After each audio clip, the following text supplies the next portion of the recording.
Oh, but put that nigga on a time ago. It's been a long time, I know, but we waiting. I don't know. I'm missing every day now.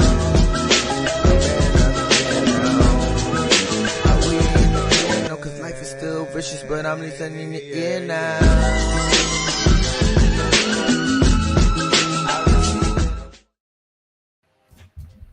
What's up, y'all? It's a brand new night, and another Wednesday night. So, of course, we got to go live and take VividLife TV right to you with yours truly.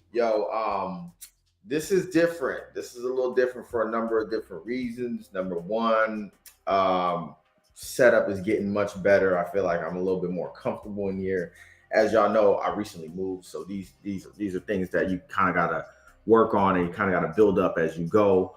But also tonight's a little different because we're actually streaming of all platforms. I'm also live on Instagram. So tonight we're doing YouTube, Twitch, Twitter, and Instagram. So this is going to be really, really interesting, mainly because of the fact that, with Instagram Live, you got to be in, your normal vertical mode. I am not. I decided to just keep it nice and true to my other folks on other platforms and make sure that you guys are all comfortable. This is just testing out something new with the whole Instagram thing. So far, it doesn't look like it's actually working, but that's okay. So we're just going to keep the show going. Keep everything going as normal. So you guys know the deal. You guys know the spiel. If you're tuned in right now, just go ahead and drop an emoji, drop an eyes, tap in, check in. Let me know that you're tuned in, and let me know where you're tuned in from, where you're located, where you're residing, and of course, just say what's up, man. It's another night. It's a beautiful Wednesday night. May has places to go. Because it is literally already May 15th. It is the smack dab middle of the month already. And I don't know how time is moving this fast. People have told me before that, as you get older, time moves a little faster, but this is not normal fast, bro. Someone is watching the world right now on 1.25 speed. Okay. Because this thing is moving fast. And so this stream kind of crept up on me. I'm not even gonna lie. This stream definitely kind of caught me off guard because I wasn't expecting the 15th of the month to come so fast. But we're ready for this nonetheless, and I'm definitely excited to get with y'all. So again, if you guys are tuned in, if you're dropping in, say what's up in the chat, like this, share it, send it to somebody and let's keep this. Let's make sure tonight is a fun night, I definitely thought today was Thursday at one point in the day, and you know how disappointing that feeling can be when you're getting ready for sleep in the morning and then you realize that tomorrow's not Friday. But nonetheless, got a whole show, got a whole stream for you guys today, where essentially I kind of want to. Last week and the weeks before and the weeks prior, we've been kind of building up to this, right? As I wrote out the program for how I'm going to do each of these streams, I really wanted to make sure that there was like a continuity to it, where we start talking about one thing and it starts kind of piling up and becoming something else and the whole 9 yards. So I wanted to actually make sure that this stream fell right when it fell in, because there was something that I talked about last week when I was talking about, last week's stream was essentially about, time, like the time that we have and the time we experience and the time that we kind of build out for ourselves. And I talked about the last 10 years, right? And how everything has kind of flipped over and it's kind of all happening all over again, almost in the same way. And it's kind of crazy. But it's also kind of dope because it makes me feel like there's a second chance to do things correctly. So it's been dope, man. It's been dope. But tonight's stream is basically going to cover what exactly some of those second items and second chances are, and also give us an opportunity to just talk openly about projects that I have, visions that I have. There's a lot of calls to action in all of this, to be honest with y'all. So I definitely want to have that conversation with you guys. And then of course, always open always opening it up to some Q&A to make sure that you all can enjoy, just enjoy what we're talking about. So I feel like this music's too loud.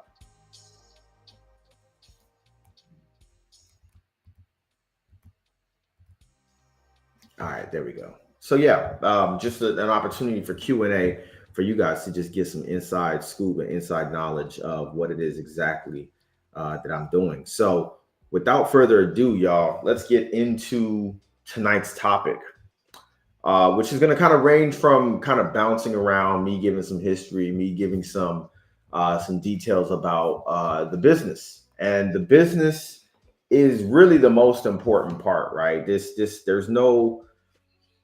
really no, how do I say this? There's really no story here without talking about the business. And so I'll kind of get into that a little bit here. So I guess how it kind of works is, in order to understand Marvel World, you kind of got to understand just the overall landscape of where I kind of was and what I was doing at the time. But essentially, the idea behind Marvel World was that I took ideas from all of my failed projects. One failed project in particular, which we'll talk about tonight, actually, which was called My Real Vicious Life. And the idea was, let's take this failed idea, and life just happened to be lifing in a certain type of way. And I was like, all right, let's take what the positives were out of that project, and let's really like capitalize off of something. So the idea was really to just create a story, build a brand or a business that would take a story and then kind of go meta with it, take a story and then build something off of that story, and then establish the platform for what I wanted to do, which was in fact create and tell stories. And I gotta shout out the homies. I gotta shout out my peoples, because the original the company that I created in 2020 called The Unlikely Company, I wanted to do one of those things where I was just like, no, I don't know what name I need to come up with. I wasn't in a space very creatively to like come up with a cool name. So I came up with The Unlikely Company, right? That was the name of the company. And, you know, I say this in one of those, like, the canon event was that it had to not make sense at first, because I didn't know what I wanted to really do. And the original concept of what The Unlikely Company was going to be was just actually an outsourced sales team. I was like, all right, maybe I can broker services and kind of do like brokering and like an outsourced sales team for small businesses to just kind of run with it. Looking back, that probably wouldn't be a bad idea, especially now that everyone's like using people from Malaysia and things like that. But the reason why I say I have to shout out the homies is because I remember having a conversation with my boy Sharky and his wife Keeve, and the idea, they were starting off this business of theirs as well, the Trouble and Flame Candle Company. And I was like, all right, well, here's, what can I do for you guys? We're talking about what services we can kind of provide and what all that kind of stuff. And I'll never forget, my boy Sharky hit me up like shortly after our first meeting, and he was like, yo, I'm not gonna lie, like some of the stuff you were talking about is real dope. I like the idea, the direction you're going in, but like, we just need your pen, bro. We just need your creative writing. That's what we were really hoping to tap into. And so that kind of killed the idea of doing the whole brokerage and the services and all the other stuff that I was trying to think of, and just helped me kind of lock in on getting the creative writing stuff going. You know what I'm saying? Getting the creative writing stuff going. And eventually my first project would be their Juneteenth candle campaign, where I wrote a poem called I Am. And that kind of became the catalyst for like, okay, The Unlikely Company has to establish this, like, we want to be storytellers. Like, let's get into this storytelling, right? And, I think when I say storytelling, I'm not really sure what people think of when I say that, but what I think of when I think of storytelling is allowing people to document information, document moments, document stuff, document time, right? Document things, just document things in real time and in whatever way they need for their projects. And so, if you look at what I've done in the last 4 years, storytelling has been, yeah, it's been writing. It absolutely has been writing, literature, helping businesses with their copyright, right? Copywriting for websites, as well as events, right? Events are storytelling. Events are storytelling. Events are storytelling. Why does that not sound like a proper phrase? Why does that not sound like proper English? Events are also storytelling. Events also fall into the category of storytelling. Okay, longer sentence. But yeah, I think events are also storytelling as well, yo. Like you talk about wanting to bring people out to an event. You want to talk about, making an event impactful. Well, that's gonna require like someone or things to document and create memories. And whether I'm like doing event coverage and recording and creating content for an event, or even if I'm hosting or doing both, I've done both before.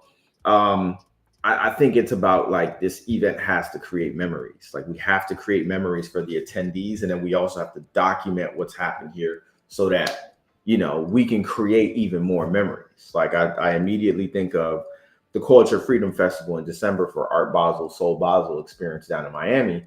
I was doing both content creation and hosting, and that was the focus. The focus was let's create the videos necessary to create dope stuff that's going to attract people to come.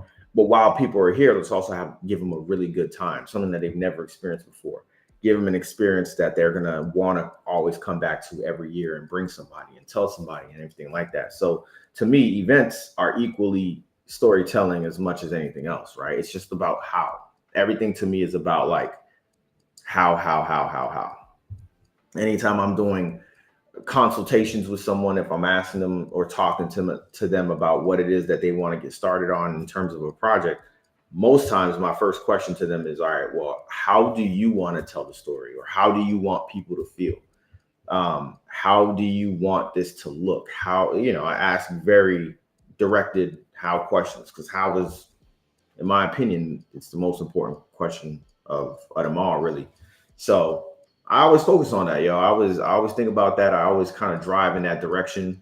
And one of the things that kind of made a difference, between the first year that I started the Unlikely Company, and then eventually creating Marvel World. And I say eventually because Marvel World was not a thought or a concept until the very next year. So I started the business.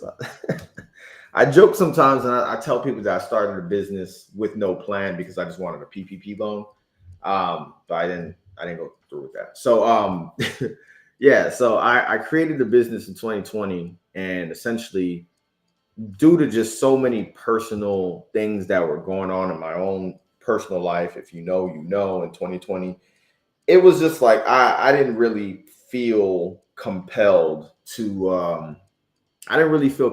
be like, all right, let me dive into this and let me just go headstrong into a business. Like there was a lot of change happening in my life at that point, where it was like I was okay with taking a break, and also taking a break and finding myself personally, professionally, creatively. I was like, let me just find myself, right? And also romantically.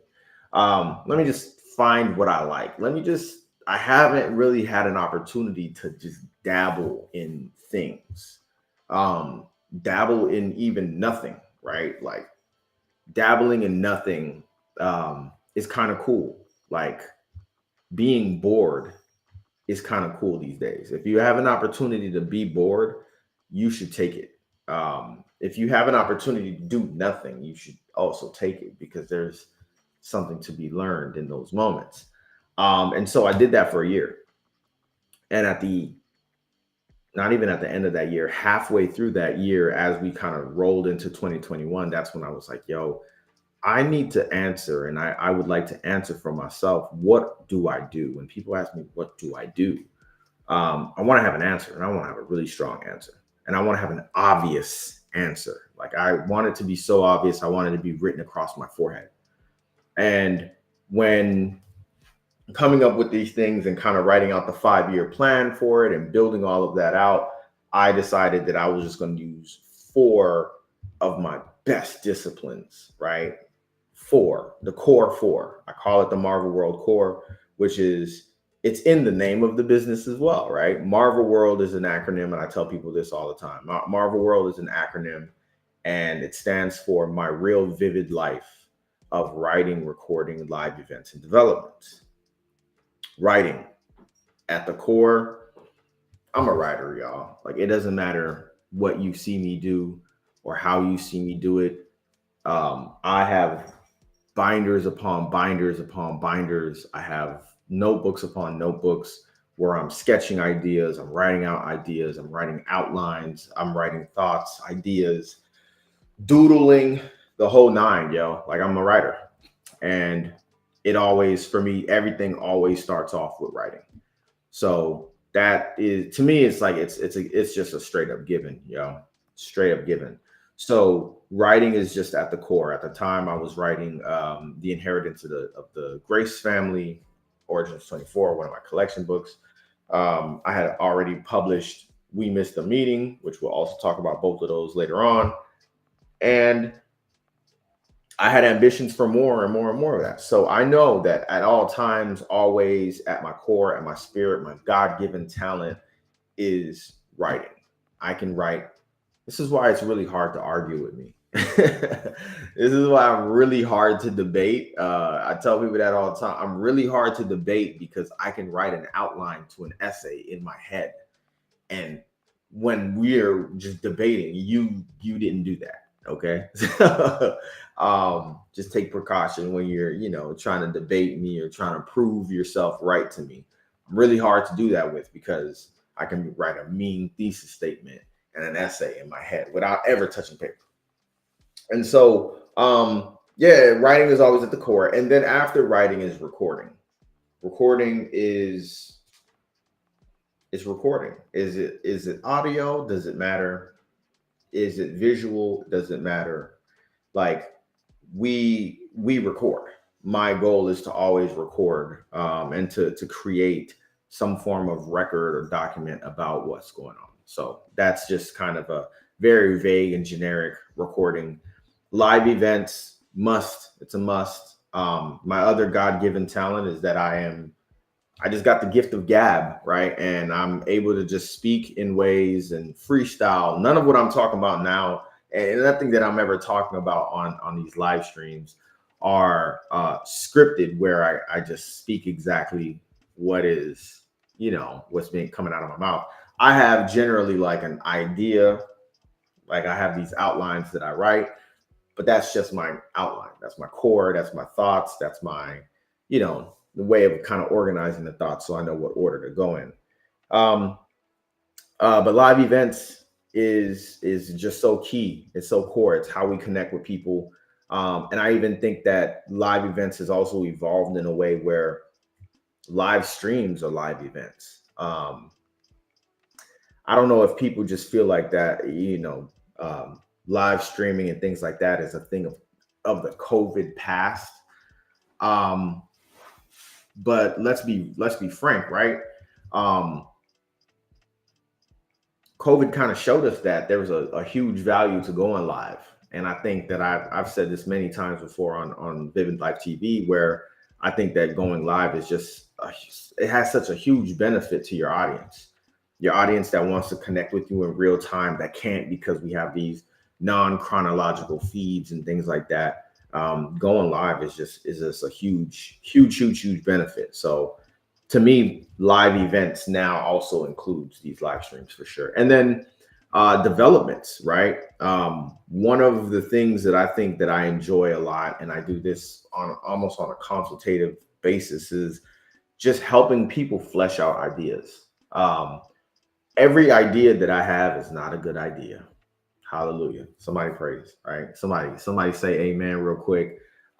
Every idea that I have is not a good idea. Every idea I have, I don't even move forward with. Sometimes a good idea has to recognize that it's just not the right time, bro. Like, one of the things that I think that people say sometimes, and that I don't think they realize is like a little bit of a slap in the face, is like when people say something like, you're ahead of your time. It's like, oh, that's not always the compliment that people think it is, at least not for me. So sometimes I'm kind of just like, I'm ahead of my time. That means I'm just, did I not read the room correctly? Like, what does that really mean? It kind of feels a little uncomfortable to hear sometimes.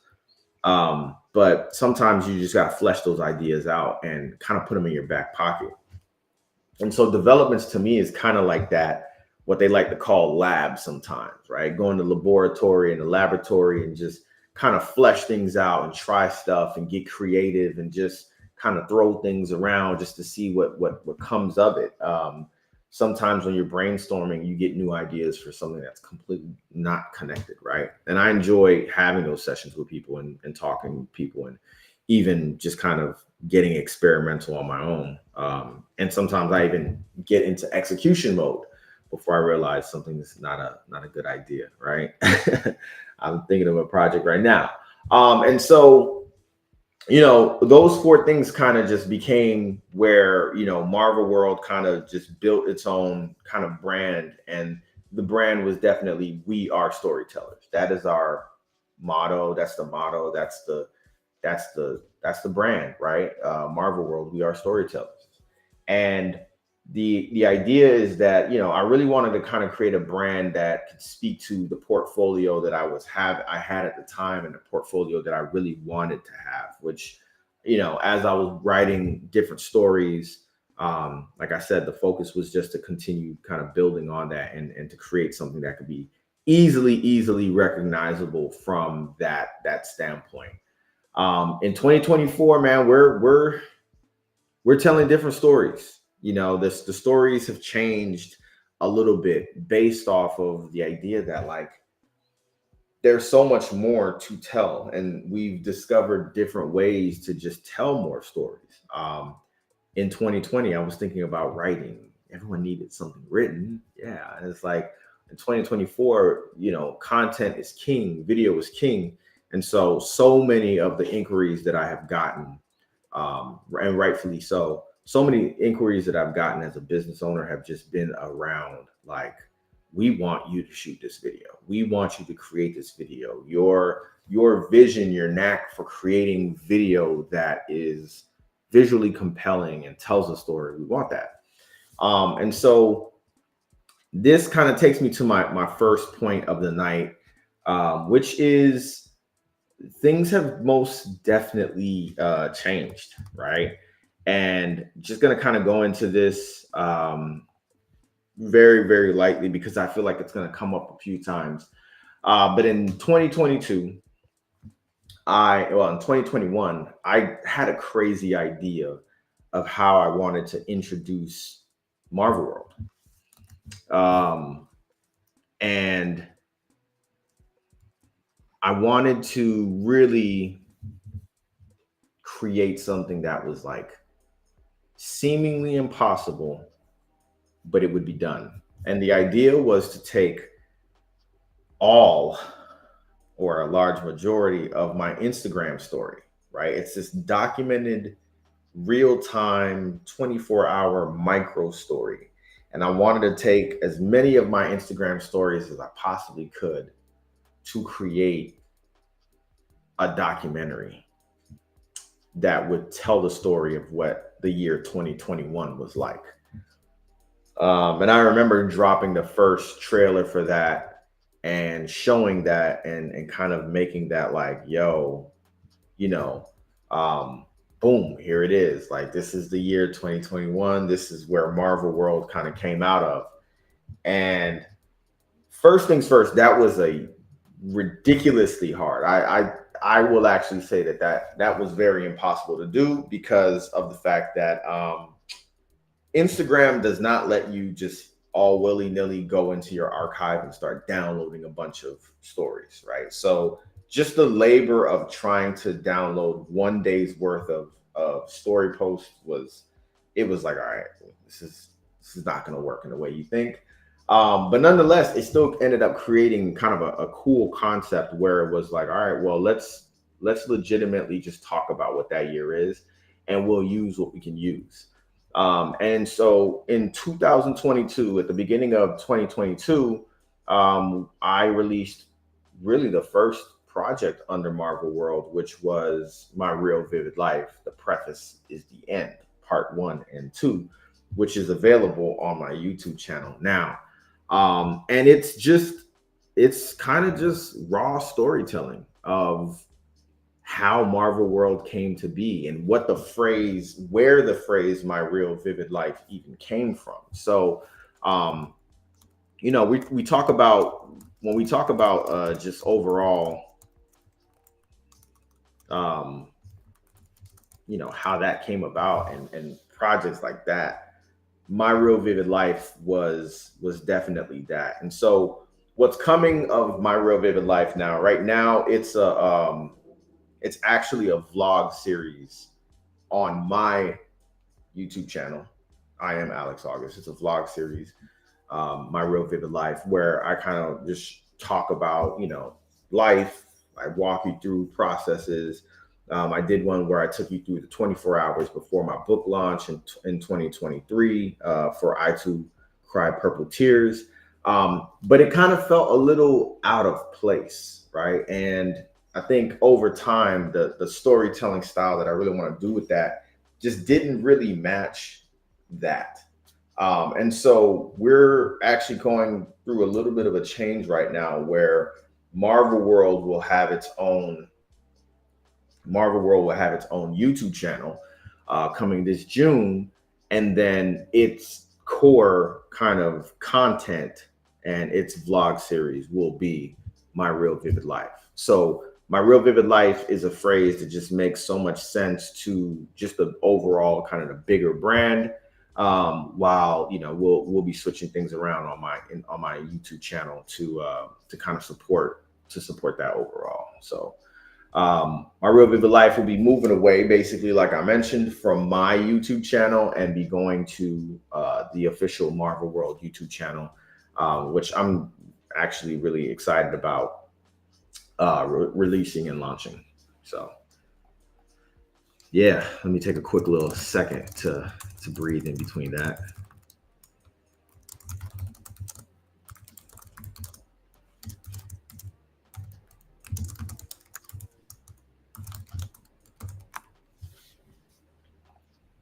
But yeah, let me know if y'all have any questions about that.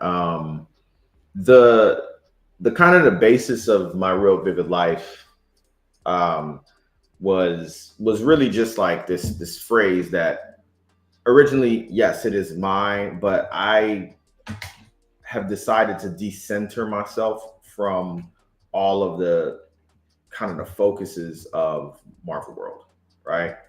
So when I talk about My Real Vivid Life, it's not me as the center and focus. It's more like our real vivid life. My idea of that would be very much the same style of storytelling that you guys see in that original video, which again, let me actually just drop it into, let's drop it into the chat and make it available for you guys so you guys can see. If you're interested in checking out that video, I would love to make sure you guys have access to it while we're talking about it. But it's very just like a man and a camera and a microphone, right? And just kind of talking through the storytelling with clips and overlays. Very, I might even say it's very early on in terms of editing style and video style, but I think it's also just still one of my favorite, if not one of the best pieces of work that I've done in a little bit of a while. So if you have an opportunity to check that out, definitely check it out. I'm about to drop it in the URL now.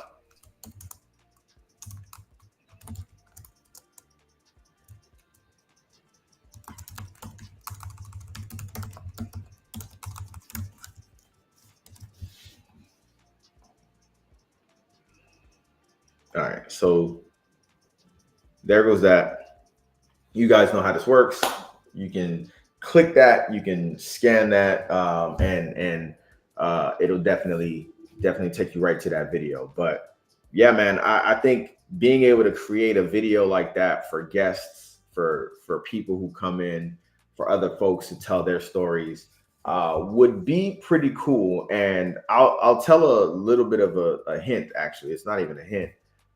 This idea came from this past October, because we now have a project that's coming that is very much a man, a microphone, a man, a woman, or men and women in front of a microphone with a camera, which is the Good Knocking reunion, right?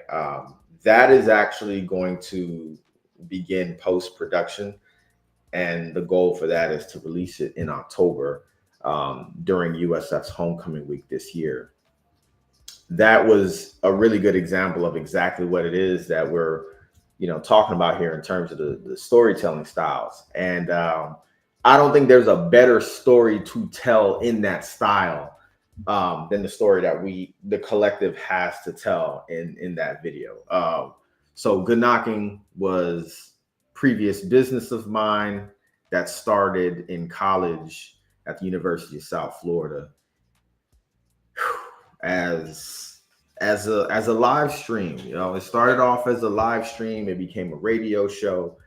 It became a business. It became so much. But in those first 3 very, very pivotal years, it was it was absolute madness. And that documentary kind of, I'm calling it a documentary.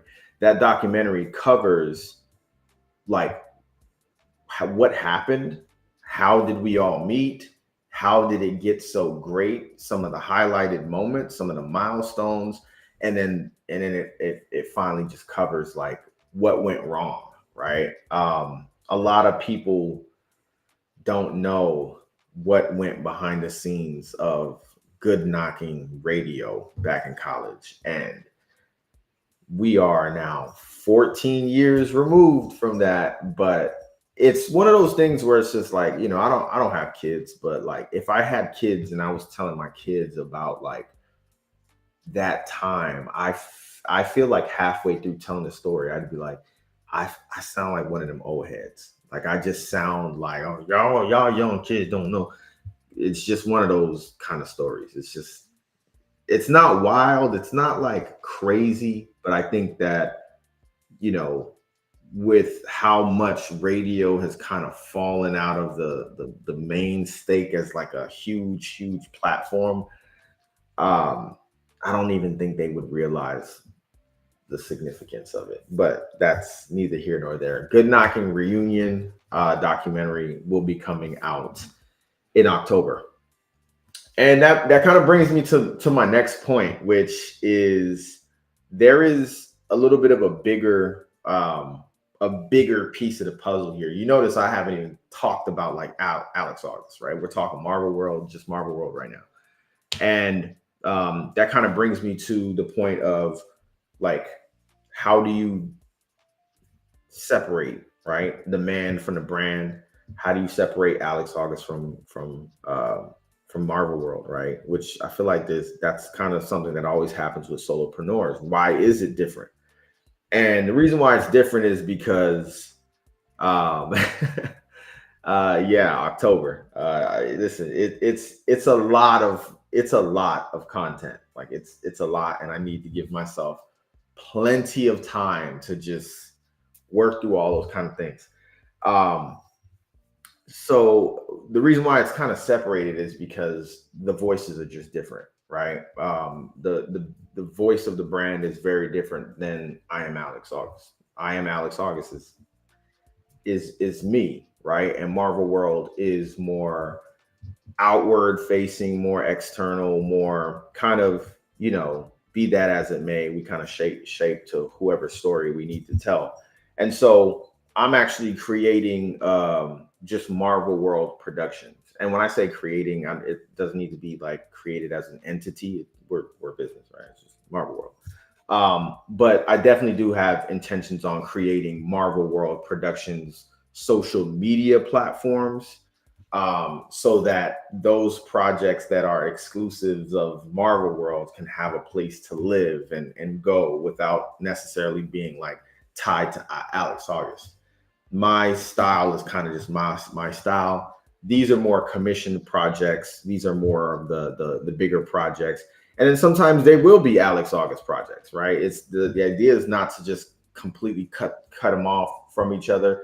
But I think it's sometimes it's just hard to post things. The social media layouts are a little funny and iffy these days. So you just gotta kind of give a dedicated space to projects that are just complete. So what I like to say is that Marvel World Productions will be like the landing, like legitimately landing space for completed projects that are of video material, right? It might be of project of mine, like the Insomniac. It might be a commissioned project for, I don't know, Foot and Ankle Associates of Tampa, right? So it just depends, and there's a lot of options there. So that's going to be cool. And you can begin to see the Marvel World Projects um, social media pages starting to take flight right around August 2024, as well as, of course, seeing your favorite 8 letters stacked on top of each other at the end of a video beginning August of 2024. So you can definitely expect to see that. All right, I'm reading comments on Instagram. I really wish maybe one day that we could, restream. You could consolidate these because I'm looking at Instagram right now, looking at Twitter. Twitter's still not part of the interface. Yes, October. October. I know it's a very far time from now, but yeah, man, October. And so that kind of brings me to another piece of all of this, which, like I said, all ideas are not great ideas.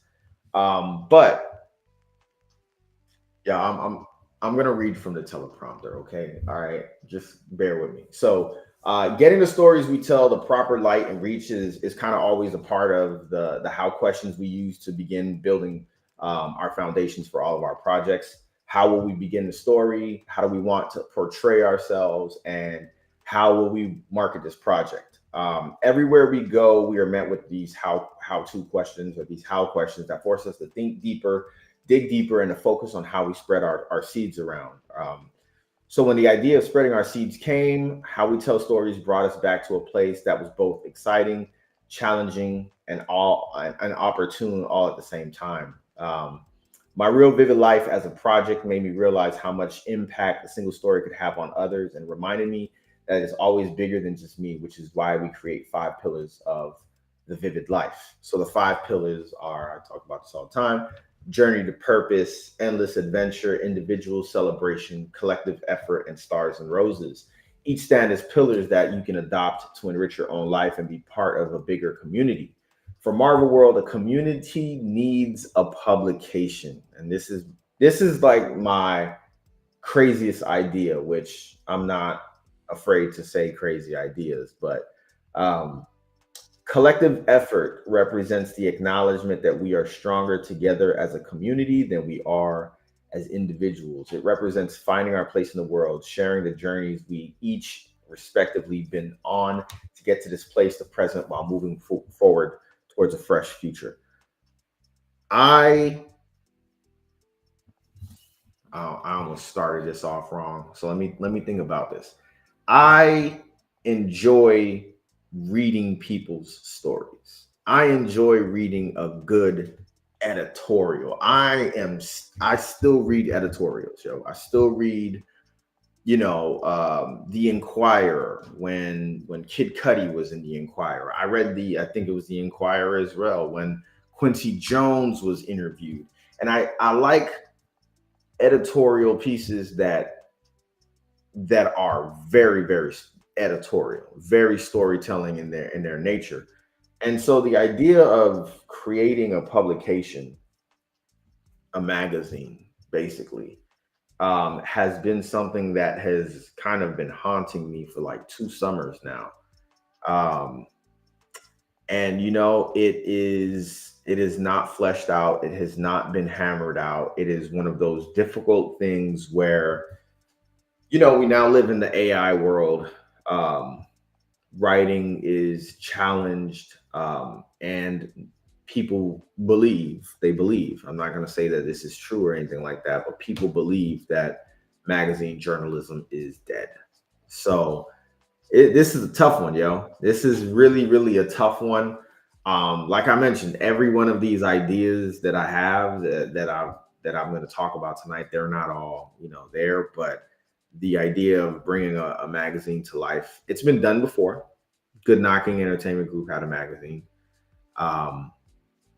There's ways to do it, of course, but in the thought of longevity and continuity, it's got to be done a certain type of way, and there's a lot of roads to cross and a lot of processes to get to before we can get to a fully fleshed and published magazine. So yeah, dog.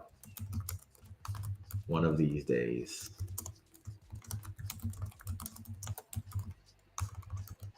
One of these days.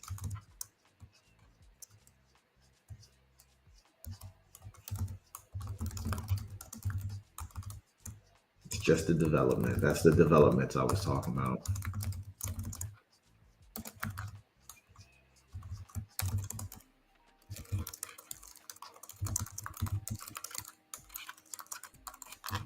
But if you're interested in that project, if you're interested in possibly, getting something of the sort started, I've got a lot of stuff built out for it. I've done a lot of like surveying and just like asking around, and I realized that's where I was like, oh yeah, people, it seems to be a hard sell. So who knows? Maybe I'll get there. I will get there. That one kind of hurts my heart sometimes when I think about it. But moving on, another project that is very much alive and well. VividLife Apparel has been the merch line since 2022. Very much been in operation since 2019. Obviously, after rebranding from Tags by Marvel, which I also went through that same rebrand myself. But the again, going back to this idea that decentering myself, this is not about me. These brands are very much representative of a way of life, a way of expression, and all things that kind of represent that go along with that form of representation. So we've revamped, we've rebranded, we've realigned, and we've just created this new style of work, a new style of designs that's expressive, and still been able to bring back, if you think I'm dope, you should tell me. That's the core shirt. It ain't going nowhere. But we have created now of two kind of variants of that, right? So we've got our classic version with the lettering over the right side of the chest, and we also have the Dope Futures edition, which you've probably seen on my feeds. Large letters all across the abdomen and the chest, with the back design, creative ingredients, non-GMO ingredients include very creative shirt, very dope shirt, very much huge and very much loved shirt. The most popular piece of merchandise that I have ever sold, and with a very growing crowd of people who love them. So with summer and fall around the corner, the idea now is that we kind of take this energy now and kind of bring it to an application for something new. Every one of the collections for VividLife Apparel kind of go in alphabetical order. So this past winter, we had the A collection, which released back in January. That was the Atlas collection. And now we get to go into the Bs. So really excited about what's coming this summer with this B collection. Just to let you guys know, and you guys can guess. I want to see if y'all can guess what it would be. But the collection is always related to something in the cosmos, something about the galaxies, something about the stars. A for Atlas, right? Atlas is one of the moons of Jupiter or Saturn. Yeah, Jupiter, one of the moons of Jupiter. And so we're going to have a B. There's no planets that start with B, but the next Vivid Life collection will begin with a B. And so that's going to be cool. You can expect that actually July of 2024, all of the designs will start releasing. You'll start to see some of the preliminary designs starting to come out on social media and being able to be available to you. As well as a sale. You know me, I love running a sale for y'all to get merch. There are some pieces that may be discontinued. It all just really depends on what the feedback and how things are going and what's in season and what's not in season. But I'm excited for the fall for this new collection just because of the fact that with fall and winter, you get to get the long sleeves. The crew necks have traditionally been extremely popular. So needless to say that the crew necks are definitely coming back. Definitely coming back. At one point, the crew necks made up 95% of all purchases from the store. So we are going to run that one back. Any guesses on what the B collection, what that might be? No pun.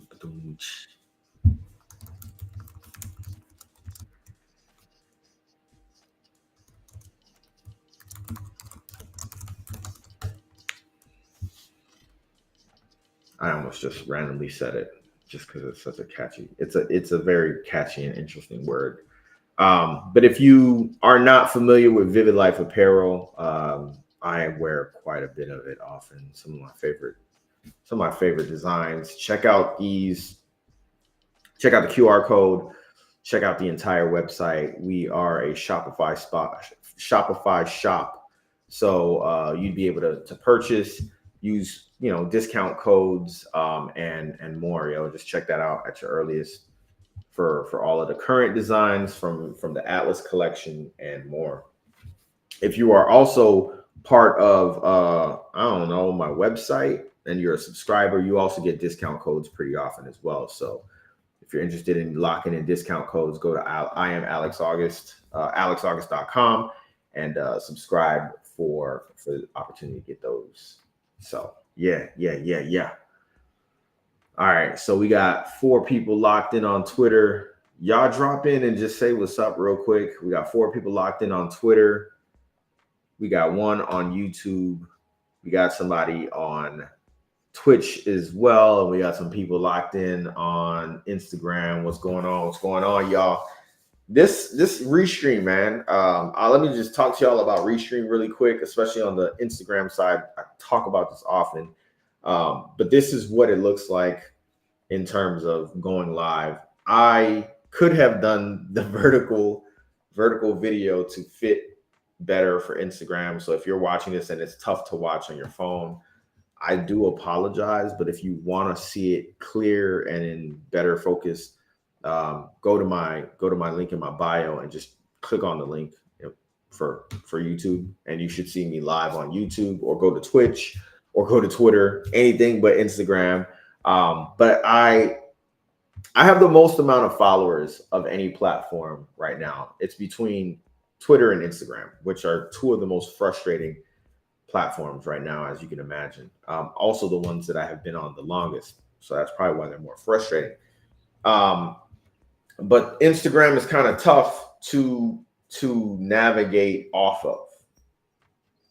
Everything kind of seems to be housed there, of course, but it's not all easy to just kind of move away from. So doing these live streams, I thought it would be really, really cool to just bring this over to Instagram and let people see what it looks like and experience it, while also, giving them the option of, hey, we are live, and this is what it looks like. But you can also see it in better picture elsewhere. Just Cuz 305, where the hoes at? I don't know. It's always been my answer. It's been my answer since 2011. So yeah, man. The collection for VividLife apparel, July 24th. No, not July 24th. Oh my God. Actually, why are you playing? Why are you playing? I mean, it is July 24th. July 24th, 2024, that'll be releasing. It's funny because doing a live stream on Wednesdays is kind of funny because I know every date of a Wednesday, like moving forward for the rest of the year. So it's kind of interesting there. But yeah, so that kind of wraps up the the Marvel World side of things. But I also want to call out that with the Marvel World Productions, there's services. We have services. I have services. And you are very much able to book those services as needed. Does that look good? No, I don't look good, bro. It kind of looks like I'm like telling a scary story. So we are gonna have to keep it like this.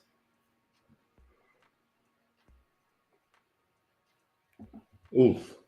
Oh boy. But yeah, we have services, and right now, as I posted on social media,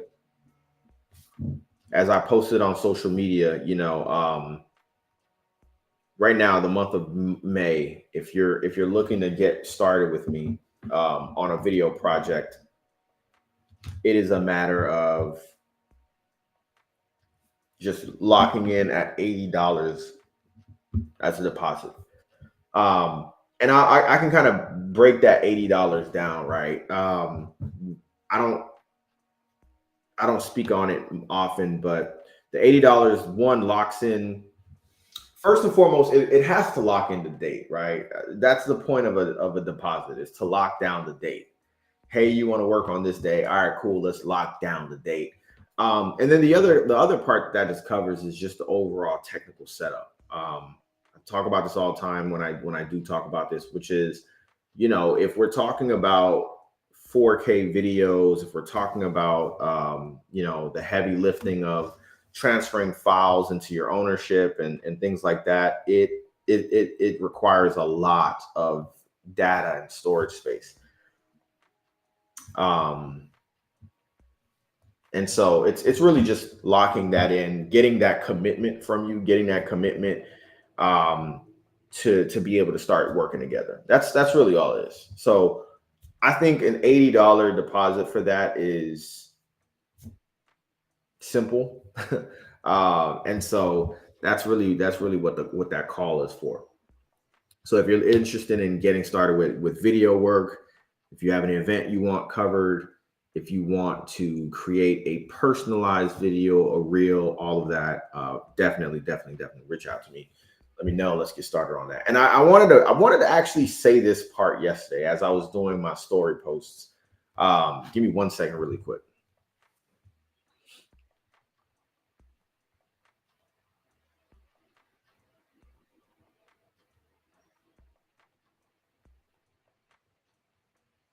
I wanted to talk about this yesterday as I was doing my story posts about the topic, which is, I kind of came into this whole video thing very much not really wanting to do the video thing. It's not that I didn't want to do it, but it wasn't my intention to just slide and start doing video. What ended up happening was, right around the time that I started the Unlikely Company and stuff, I was actually more focused on photos, because I was looking to lock in mock-ups and photos to apply onto the website for, tags by Marvel or VividLife apparel. And that was the focus. It was to create photos for that. And so I was definitely taking a lot of photos at the time. It's kind of getting better with photography altogether. And an opportunity came to host an event in town. And I was like, all right, I want to get back into that, obviously. So let's get us a reel. Let's get a reel built for video. Let's do that, right? That was something that I needed across all of the time and space that I had been doing hosting. Is I need a videographer to come to the event that I'm hosting, and I need them to just take video of me hosting so I can get a reel done. And for whatever reason, I could not get that done. And I tell people all the time, it wasn't a lack of videographers. It was a lack of videographers who kind of understood the value of just simplified video. I don't need you to make a movie. I don't need you to do let's get started and figure out how to go from there. I thought it was pretty simple. And if I'm tripping, let me know, right? If this is not the way to look at it, let me know. But either way, I never got a reel from a videographer. I ended up just kind of creating the experiences myself. And then just at that point, putting what I had put together and then just showing like, yo, this is what I do. Like, these are the events that I host. And in that, it just became getting better on a day-to-day and practicing video in the gym and just literally just getting better on a day-to-day basis. So crazy, right? Just me filling in a void for myself, and kind of having a lot of fun with it and just kind of taking it from there, man. So yeah, I say that to say the services are open. Definitely check me out, hit me up. If you're interested in getting started on a video project, just reach out to me and let's get started. I'm going to take a quick little break, y'all, because I seem to be having like a little bit of a dry throat. So I'm going to leave you guys with a video that's going to introduce my newest project that's coming. So let's do this really quick.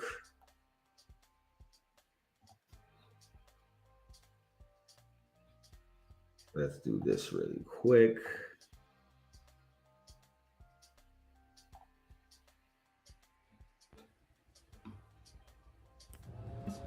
The other day I wore my dirty shoes to work. My state shoes. They're like skating shoes. I once bought them. The other day I wore my dirty shoes to work. My state shoes. They're like skating shoes. I once bought them to wear them, kind of like a classy sneakered outfit. I wore them to my book launch in February of last year, but they're dirty.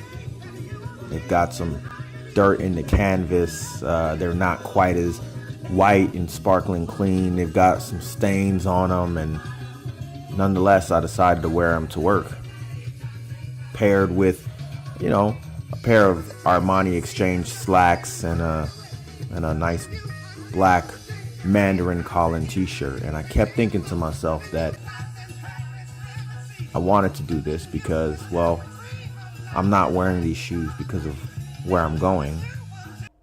I'm wearing these shoes because of where I want to go.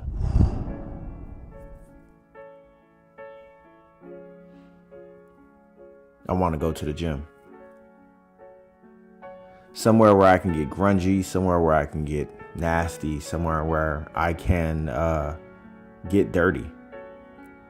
Somewhere that matches my dirty sneakers. And the entire day, no matter how clean and how nice I looked, I kept remembering that I had these dirty shoes on. But no matter what, I kept thinking, it's not about where I'm going, it's about where I want to go. I'm just thinking further down the line. That's all.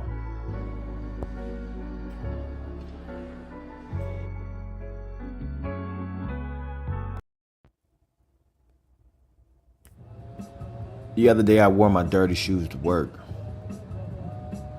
My state shoes, they're like skating shoes. I once bought them to wear them, you know, kind of like a classy sneakered outfit.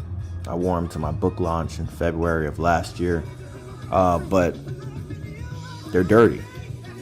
They've got some dirt in the canvas. They're not quite as white and sparkling clean. They've got some stains on them, and nonetheless, I decided to wear them to work.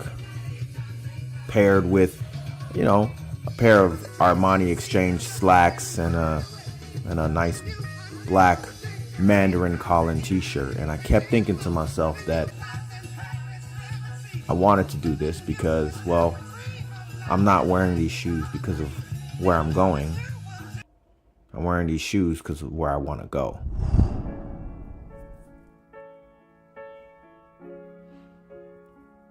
I want to go to the gym. Somewhere where I can get grungy, somewhere where I can get nasty, somewhere where I can get dirty.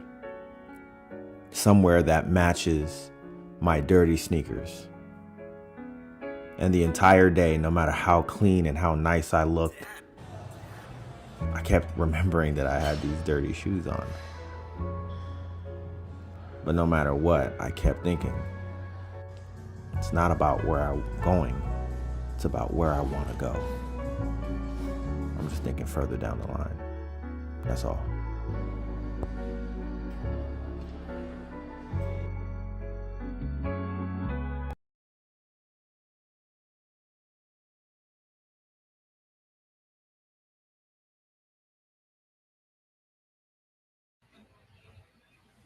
All right, I'm back. My bad, y'all.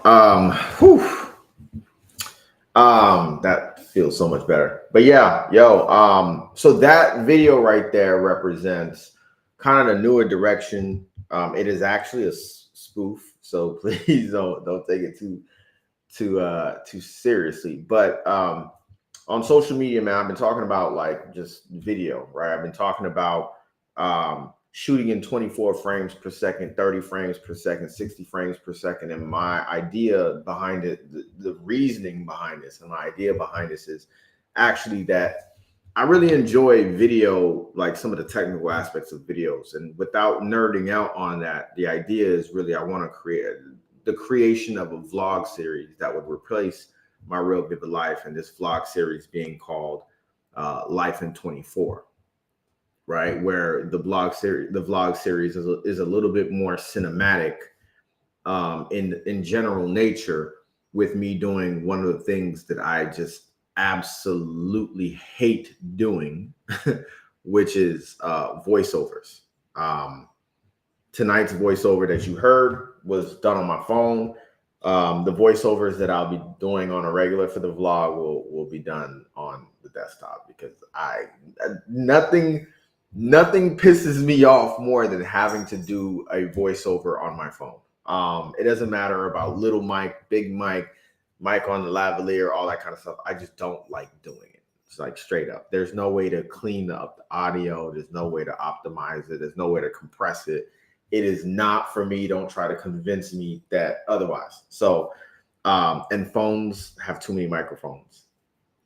So that also gets kind of annoying too. So Life in 24, while that was a spoof of the audio, that video and that concept is actually going to be a real actual concept for Life in 24, which is I really did wear some dirty ass shoes to work on purpose.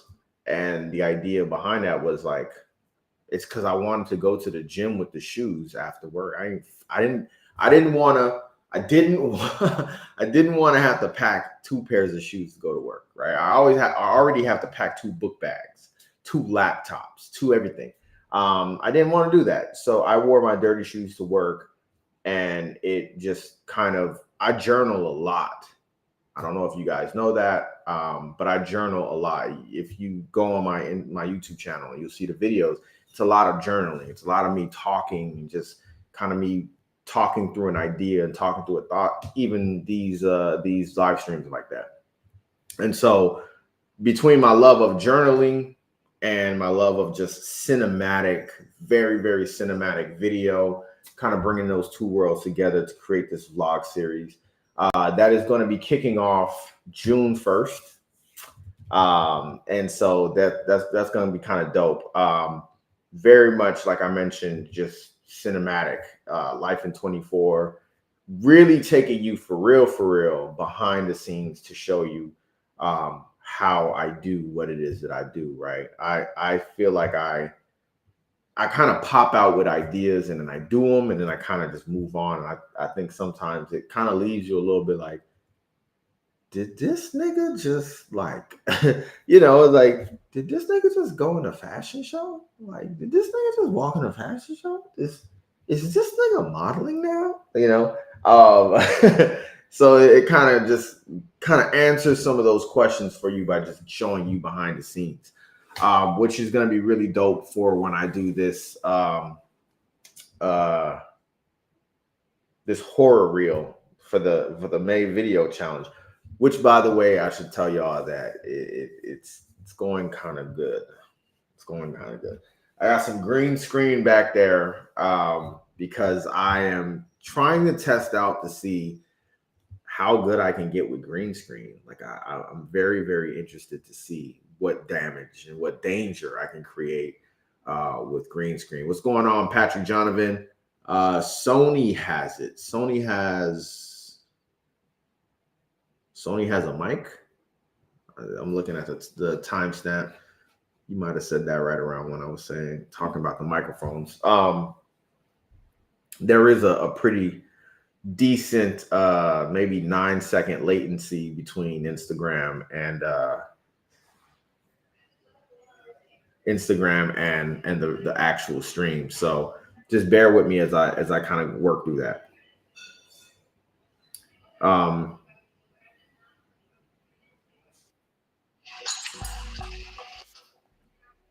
Yeah, so just bear with me on that and just let me know when you get an opportunity to.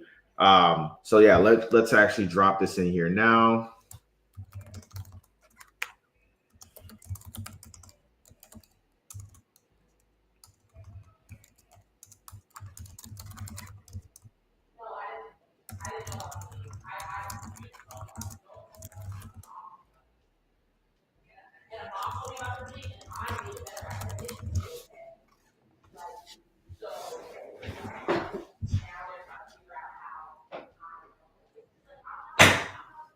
But yeah, so let's continue on.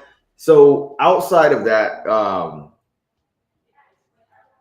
Sony has some. Yes, hold on. I just remembered. I saw this in a group chat. You have the Sony phone. Sony was actually my first. Sony was actually my introduction to Android. I should say that. And there are a few things that Sony has on their phones that I really like. One, yes, it definitely does have a digital audio workspace. And 2, you can slow down and rewind and reverse songs that exist on your phone because the phone comes with the Walkman app. That was one of my favorite things about the Sony Xperia that I had back in 2015. Sony was the first phone that I got that was not an iPhone after the iPhone 5, which that was my last iPhone. So that's that on that. But yeah, so Life in 24, June 2024.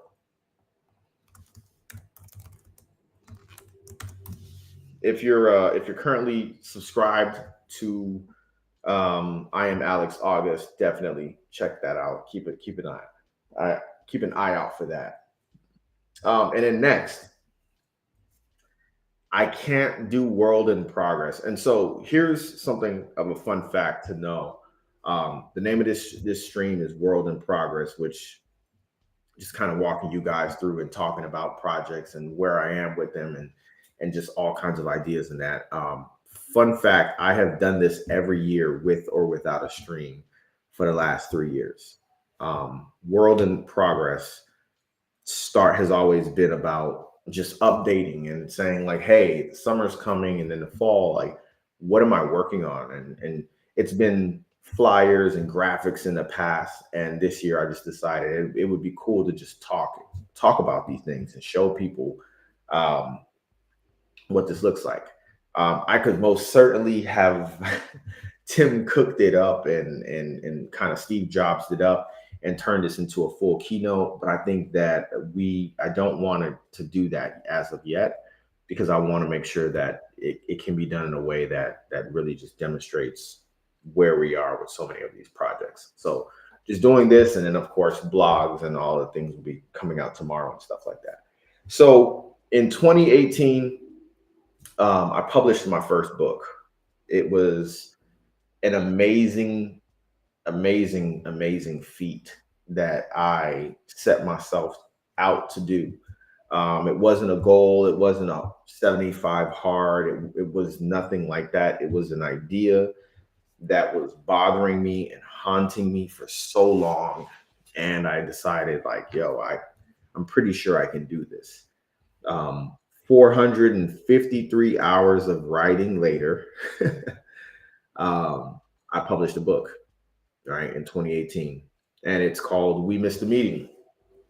And We Missed the Meeting is easily one of the most conversation sparking projects that I've ever done, right? It's about the world in 2020. If you notice, I mentioned that I released it in 2018. It's about the world in 2020 on June 8th, 2020, when the world miraculously or horrifically wakes up to discover that only Black people are on the planet. Everywhere from work, your neighborhood, the gym, downtown, uptown, midtown, crosstown, everywhere you go, it's just Black people. And all of the characters are kind of left scrambling, trying to figure out what's going on, how did this happen, and what can they do about it. And We Missed the Meeting is like just this really crazy idea that I had, right? I remember wanting to pause on it because I was like, no one's gonna like it. Maybe this is just stupid, whatever. And then remembering seeing the movie Get Out by Jordan Peele and just being like, oh wow, like this feels like it has a place in the world. Since its release, there have been additional stories written in the lineup of We Missed a Meeting, which are called secret chapters, right? They're kind of the declassified stories that are happening around town that don't center the main character, whose name is Richard Ferguson. I love the book, amazing book. And so I just want to let it be known that I'm releasing the 6th anniversary. Ooh, say that without spitting. The 6th anniversary edition of We Missed a Meeting. They Chose You, Mr. Ferguson, on August 14th, 2024. It would be the 6th year. This is a little complicated, y'all. Okay, so it's going to be the 6th year anniversary, but personally, I'm letting you guys know that it's going to be the 5th year anniversary edition. And so with this, a brand new cover, still going to include the secret chapters, which are called They Wept a Good Weep, Painting the River Black, and then of course a new introduction and a foreword by myself. Patrick Donovan said, your mind is very powerful, very creative. Yeah, man. It's a very, very, very intentional story. It's a very, very intentional piece of work that I did a lot of studying and a lot of research. And I can tell you a lot of random facts about a lot of stuff because this was one of those writing projects where it was like, it's intended to be one of those like historically accurate fiction pieces that feel like nonfiction. And so in order to make a story feel that real, you got to know your stuff. And let's just say that I know a lot about space from that story. And I know a lot about AI from writing that story. So that should tell you a little bit about what the story is about. There's been a lot of mystery about what the story is actually about. Um, but I can tell you that it's the kind of the cross, right? It's the intersection of where race and science kind of cross at. Race and AI, race and, like I said, science, social, economic, geopolitical kind of landscapes meet just like everyday life. Blackness meets things that just we don't see those kind of things happening in Black stories and Black narratives. You know, some of it is comedic and it's funny, and then some of it is just very, very, very, very dark, but a good overall story nonetheless.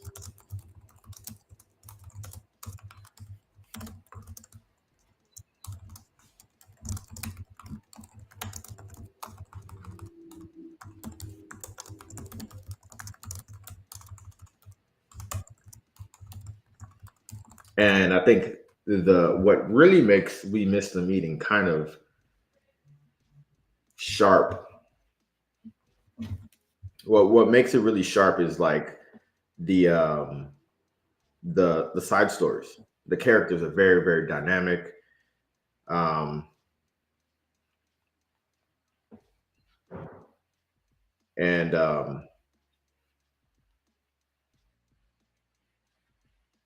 the characters are very dynamic and very realistic and kind of, you take Blackness and you turn it into a world, right? You like literally like think of like the Lord of the Rings, right? Middle Earth. And in Middle Earth you have the elves, you have the dwarfs, and you have all of these things. You have all these different kind of characters, right? And they're all white. And We Missed the Meeting, it's kind of the same kind of concept. It's like you have this world and you have all of these Black people and they're all different, right? They're not elves and but like you have your middle American Black person. You have there's a character there's a character named Pierre who's Haitian. Like he's Haitian and his name is Pierre. You know what I mean? Like it was just me writing a story and just like absolutely having fun with it, but at the same time too also like legitimately creating something that is entertaining and suspenseful and just kind of crazy.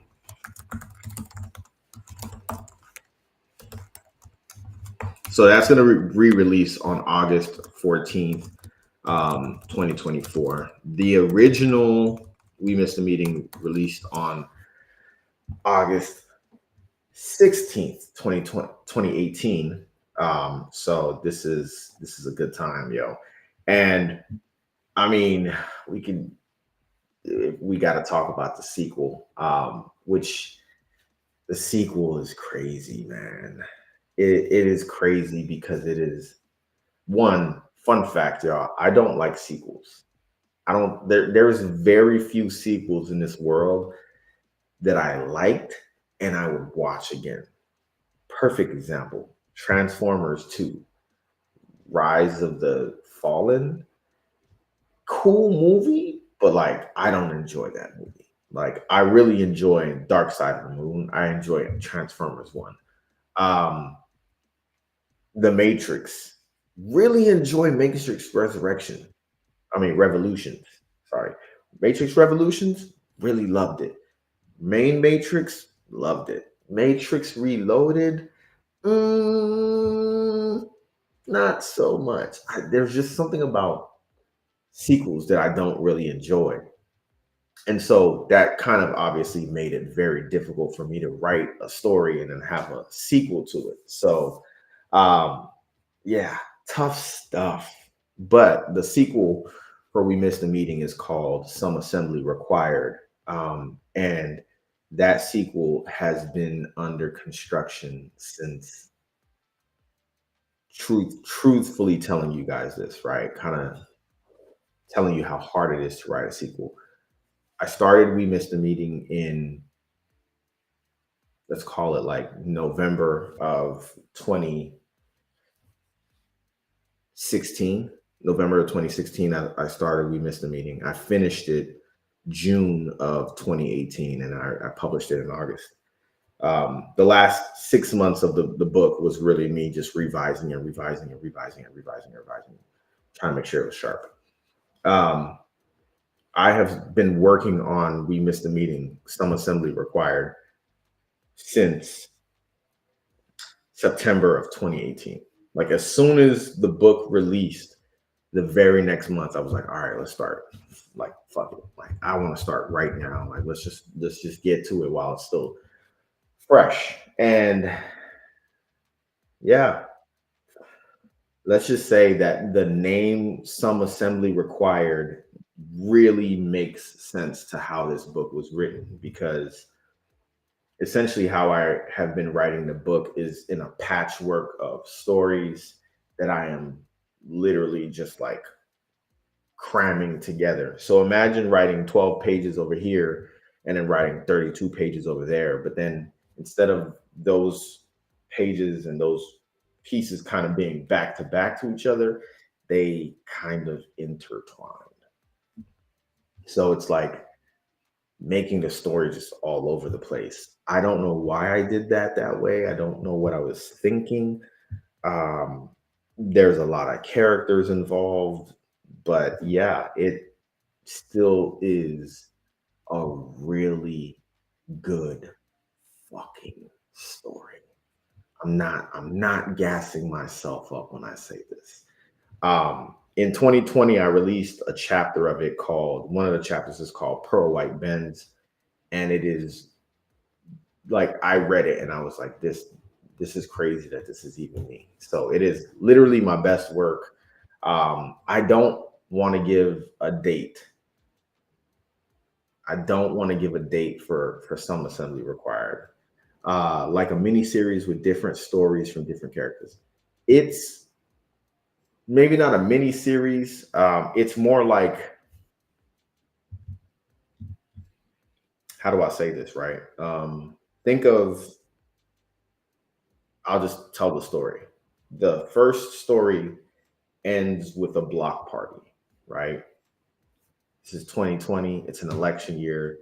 One of the characters decides, since we no longer have a president, because the president was white, since we no longer have a president, I will run for president. And he throws a block party. And at that block party, he asks that no police show up, right? No police involvement. Please stay out of our neighborhood. We don't want you here. The whole thing like that. And the police show up anyways. A scuffle happens, and then boom, a shooting, right? Shots are fired, and the massive crowd at this block party ends up scattering and all that kind of stuff. People get hurt, people get trampled, someone gets a straight, it gets graphic. And that's where the story, the first book, ends. So the second story essentially begins by giving everyone's perspective of where they were that day and what they've been doing since. So it's a whole chapter is dedicated to this person going to a supermarket afterwards. This chapter is dedicated to this person, and then just kind of branching all of them off to where they go and then bringing them back for the citywide funeral that takes place for all of these people who were hurt in that situation. Kind of a ceasefire, let's calm things down. Let's let's mend the relationships between this neighborhood and the police. And then it just kind of becomes this bigger thing. And there's so much to it. I am like legitimately 96% done with this book. And that's not even the hardest part. The hardest part of this is going to be the revising and editing. So I'm excited about that. But every now and then when I do go into the file, because I haven't touched it in a while.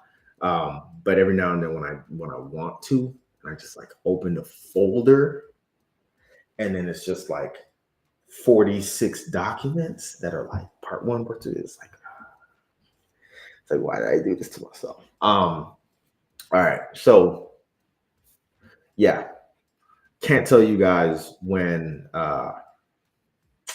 Some Assembly Required is going to come out, because I have other books that I also have to figure out when are going to come out as well.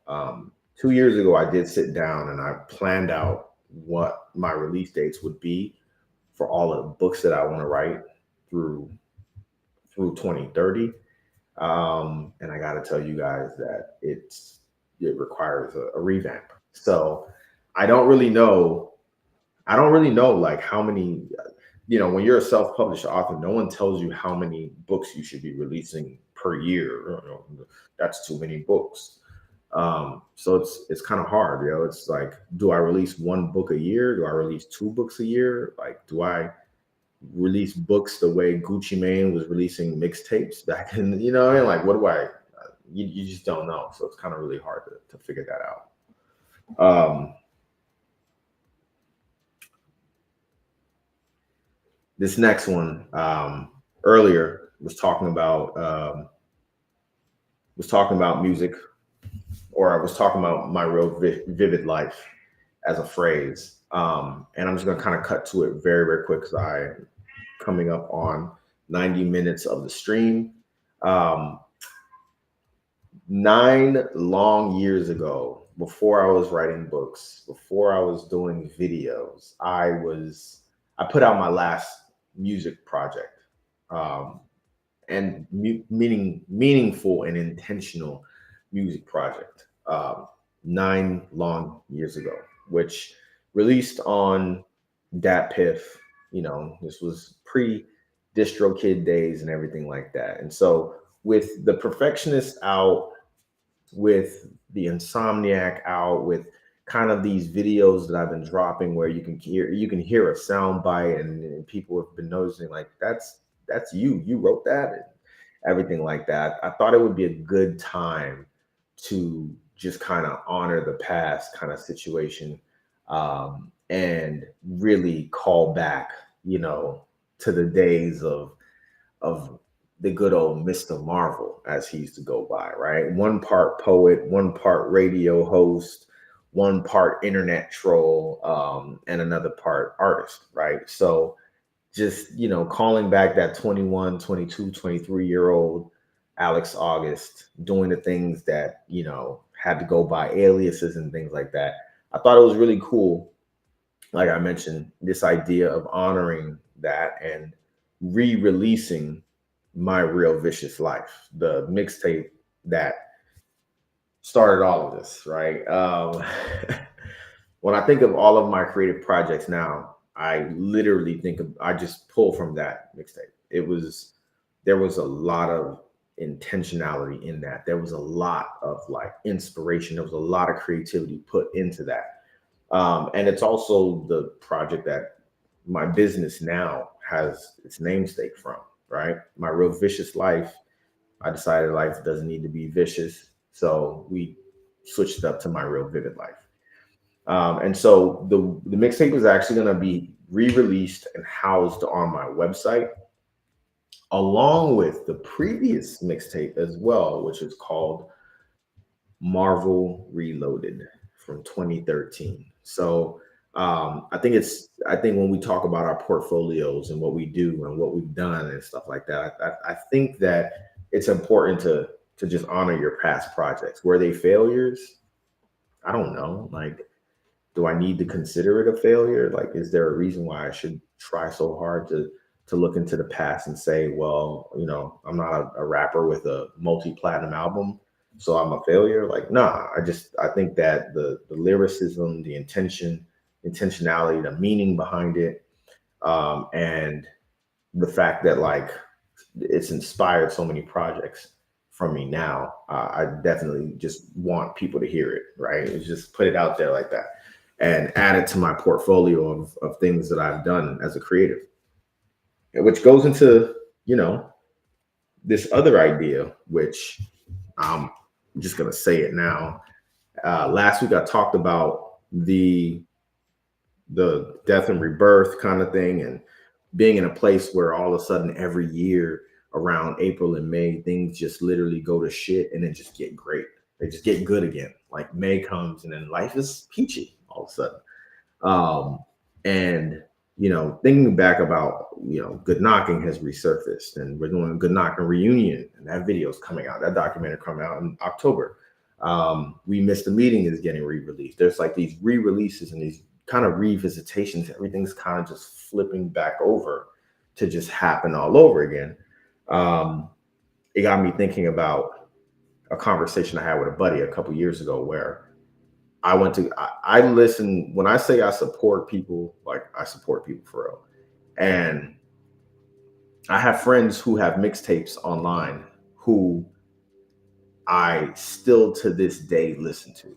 Like Mr. Miller's False Idols from 2014. I still listen to it, dog. One of the greatest projects I have ever heard, ever. And I was talking to a buddy of mine who I used to do. We did a couple of features. We actually had enough features to do an EP together or something like that. And one of my favorite projects from him were not, he took it down off of Dat Piff. And I was like, why'd you take your project down? He was like, it wasn't good, so he took it down. And I was like, who cares if it wasn't good? It was popular. You know what I'm saying? Like sometimes you got to really decide, like, if something is popular and it's not good, at least it's popular. It's been seen. And if you're in an awareness phase where you want people to be aware of who you are and what you do, why, like, who cares if it wasn't good? Like they heard it and they know your name. And I remember just kind of like thinking about that. And I don't think he's had no diss to him at all, but I don't think he's had a release of that magnitude since. And while My Real Vicious Life is the last meaningful project I put out, it wasn't the last project I put out. I also made that same mistake as him and put out a project in 2017 and then deleted it from SoundCloud. And the computer that project lived on is gone. It stopped working one day. And so I have been restoring a lot of my older songs, literally from a lyrical standpoint, kind of fine tuning the lyricism and the sounds, and then also just some of the beats and just overall just like cleaning everything up and revisiting it, because I think that in this day and age, like who cares? Like people say some shit like, oh, well, you know, why don't you go get a people jokingly, right? They say like, oh, you should go get a CDL instead of, you know, rapping. Or like when you're in your 30s and you talk about rapping, people start getting all weird and shit. We need plumbers. Well, motherfucker, go be a plumber. Like what the fuck? And so I came up with this idea of what I would want my next project to be if I were to put out a next project, which I'm putting out another project. And that project is called NDOTI. And that NDOTI stands for, it's actually been kind of a few places on social media. You've probably seen it here and there. But it's called Nothing Dies on the Internet. And that is an idea, that is a phrase, that is a philosophy that, like, who the fuck cares, man? When you put something on the internet, it is basically forever. It is a time capsule. So much so that I will actually, like, it's just, when I think about how many pieces of content I've created and the fact that they're still there,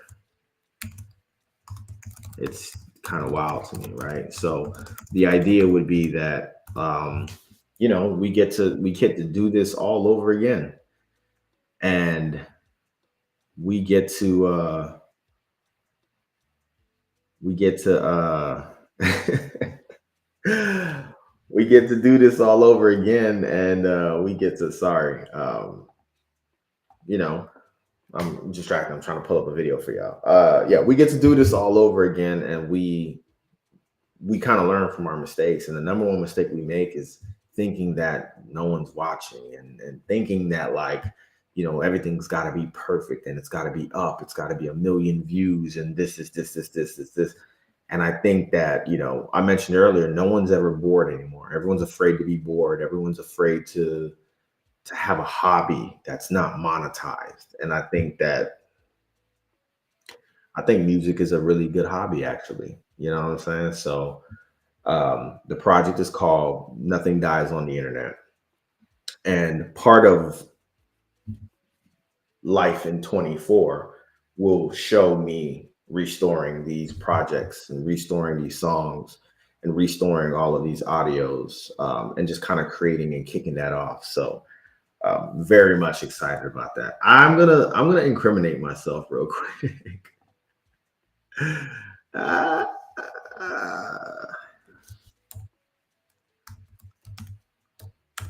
I'm gonna incriminate myself. So I'm just gonna drop this QR code right here. In the spirit of Nothing Dies on the Internet, I'll tell you guys a little bit of a story, and then I got a dip. Um, for my 22nd birthday, before I put out Marvel Reloaded, before I put out my first project in July of 2012, I turned 22, and I made the very terrible mistake of just being a dude, right? Being a bro. And the internet has a funny way of reminding you that, hey, maybe you didn't need to upload that. And so that video is an upload that I made on a previous YouTube account that I no longer have access to. And I can't take that video down. So yeah, 22nd birthday was a good time. Good time. But to be young, dumb, and stupid all over again. So yeah, man. All things considered, I just want to recap some of the announcements made so far. Let's see here. My real vivid life is moving away from I am Alex Auguste. That is going to be a YouTube series on the official Marvel World YouTube channel that will be releasing in August of this year. There we go. Collective effort, a Marvel World publication. This is not going to be releasing, but this is just generally right now kind of still in idea mode. Vivid Life Apparel's B collection will be releasing in July of 2024. My new vlog series is coming to I am Alex Auguste YouTube next month, June 24th, June of 2024. And then lastly, We Missed the Meeting's 6th anniversary edition is going to re-release on August 14th, 2024. So this is going to be a busy summer in terms of, all things considered. And then let me also add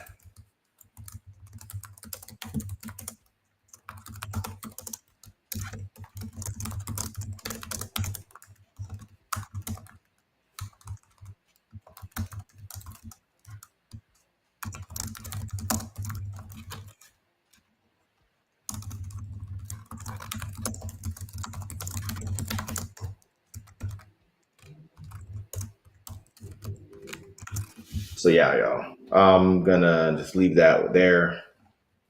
And that's really what we got, yo. That's really what we got. Crazy that I'm even saying that out loud. I don't think it's gonna be a project, by the way. I don't wanna preface things with saying like I want it to be a music project or EP, a mixtape. It's just music. Who cares how it's packaged? But I was gonna do Q&A, but right now we are out of time for sure. So check all things out on my blog tomorrow. I am Alex Auguste. That is alexauguste.com. And also, I'm also now on Patreon as well. So if you are interested in supporting and getting that behind the scenes look for all of these projects and how they're built and how they kind of come to life, definitely check that out. Definitely check that out. That's going to be on Patreon in the background as we continue working forward, man. So I'm really excited about this. More streams like this are to come. There is always an opportunity. The calendar is now open starting next week, May 22nd. Opportunity for guests to come on these streams. You guys see how dynamic the streams can get with the camera situations, with the lighting, with dropping videos, with the whole 9 yards. So if you're interested in being on the stream, hit me up, let me know. And we can get you a date to come on here, talk some shit, and have a good time. So I'm going to leave that at that. And nonetheless, people, I got to sign out. Yo, I got people to feed and mouths to people. I have mouths to people and people to feed. So yeah, man, I'm gonna sign out and follow me on all things. I'm gonna tap in with people who check this out on Instagram, because again, this is landscape. I don't know how y'all feel about landscape over on the Instagram side. Does it feel good? Does it feel natural? Does it feel organic? Let me know. Give me feedback. Hit me up. And let's just have a great ass summer this year, yo. Let's make it that kind of summer. You know, people always like to talk about like summer 2016, right? With the music that was out and the vibes and everything like that. I personally feel like summer 2015 quietly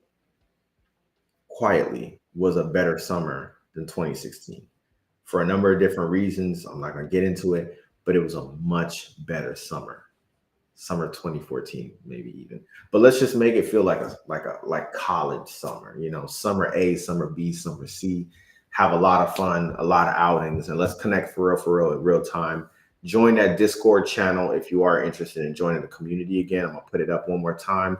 And then y'all, listen, have a blessed night. Let's stay connected, keep creating, stay vivid, stay dope. And of course, I'll see y'all next week, same time, 8:30 Wednesday, VividLife TV with Alex Auguste. I'm signing out, y'all.